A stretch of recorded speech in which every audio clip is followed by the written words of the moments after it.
So stop killing games is not a trend. It's a serious pushback against how the gaming industry treats players. Now, the gaming industry itself got hit with something they didn't expect. Accountability. Now, stop killing games is no longer a hashtag. It's a movement that's actually backed by real action. You see, stop killing games calls out companies that actually shut down online only games after taking your money. Now, this movement, Stop Killing Games, demands that if a product is sold, customers should be allowed to keep it running. Okay, and Stop Killing Games represents that demand that games like that's being treated like the products people pay for. Companies are now on the defensive because ownership is back in the spotlight. So if you want the rights back to the gamers, as well as full ownership back to the gamers, go ahead and smash the like button, share this video far wide across social media, subscribe to the channel, join my Discord server in the comments in the description below. Now let's go ahead and get right into it. Now, gamers have been fed up with buying licenses disguised as products. Now, when a game shuts down weeks after launch, players are left with nothing. You see, Nikolai, a vice president in the EU Parliament, signed the petition and said plainly, a game once sold belongs to the customer. That's what Stop Killing Games is about. It's not complicated. It's basic fairness, something that they forget about over there. Now, gamers aren't demanding special treatment. They simply want to keep what they've already paid for with their hard-earned money. Now, Video Games Europe tried to bury the story by issuing a 6-page response. They framed Stop Killing Games as a threat. They claimed that shutting down support is sometimes necessary. Now, they also talked about, protection and safety as a reason to reject the movement. That language is not honest. You see, it's just more corporate shielding, trying to protect themselves. Stop Killing Games challenges the idea that publishers can take your money and remove your access later. Now, the companies are trying to go ahead and spin it as a concern for the customer, but the customers already know that's the big cover. Now, Stop Killing Games already passed the 1 million signature mark.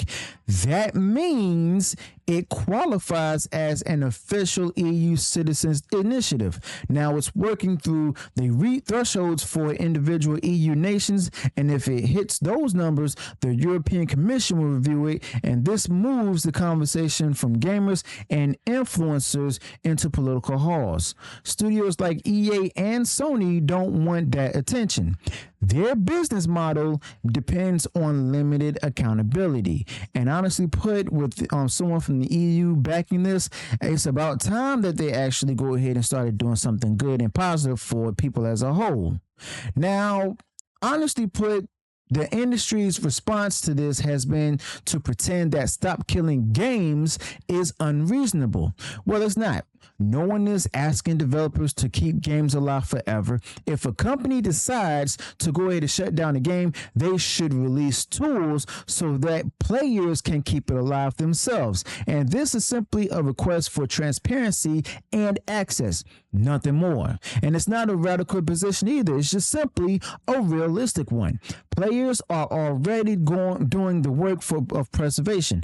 Modders and community servers are the only reason some games still exist. Now, Stop Killing Games doesn't want to change the past. It just wants a better standard going forward. Now, companies should provide server tools or source code when shutting down online-only titles. That at least allows people to go ahead and host the game themselves if they want. Now, it doesn't force companies to go ahead and continue support. It gives the player a way forward. Okay. Now, honestly, these companies argue that it's too complex or risky to go ahead and release those tools, but they already released dev kits and mod tools in other cases. Stop Killing Games isn't asking for anything that hasn't already been done. Now, the difference is that the studios want to choose when they give access. Gamers want that access to be standard when a game dies. That's what this fight is really about. Control after sale. The Concord shutdown makes the point. You see, that game was active for just 2 days before going offline. Players were offered refunds, but that doesn't undo the waste of time and trust. Now, Stop Killing Games is just asking for a basic principle to be respected. If a game is sold with the promise of active support, it should be supported for a reasonable time. If support is withdrawn, then players should be allowed to go ahead and continue on their own terms. Now, the idea that Stop Killing Games is asking too much doesn't hold up. No one is calling for permanent live service. The community is asking to maintain the games they've bought. If the company itself is done, give people what they need to take over. That includes files, instructions, and the right to keep playing. I mean, that's not excessive at all. That's simply the basic definition of ownership. Now, preservation, as you know, is standard in music, film, and literature. Only gaming makes it nearly impossible. Okay. Now, once servers go down, access is gone. That's not acceptable for a product. Okay. So Stop Killing Games wants the same basic treatment that other media gets. Okay. Now, players wants to access what they paid for without being tied to corporate servers that disappear. And that right there, that's simply a fair request. Now, gamers have waited years for better treatment. They've tolerated unfinished releases and constant updates, okay? But what they won't tolerate anymore is losing access entirely. Stop Killing Games is a response. If a company won't maintain a product, it should allow the community to do so. Now, this particular approach keeps games playable without forcing developers into endless support, okay? It shifts control to the consumer when the company steps away. Now, honestly, this is just about choice. Not every player will want to host servers, but some will. Now, Stop Killing Games wants people to make that option available. The tools already exist. The fan base is already. The only barrier is corporate permissions. Now, if companies stop support, they should stop blocking player solutions. Ownership after purchase should include the right to go ahead to keep something alive. Now, the process for Stop Killing Games is now over. It still has to meet requirements in more countries. Then the signatures have to be verified. But the message is already out there. Now, when politicians start taking notice, the industry can ignore it. Now, video games, Europe tried to downplay it, but their panic is obvious. They've released a 6-page defense for it, and that's not confidence either. That's simply fear.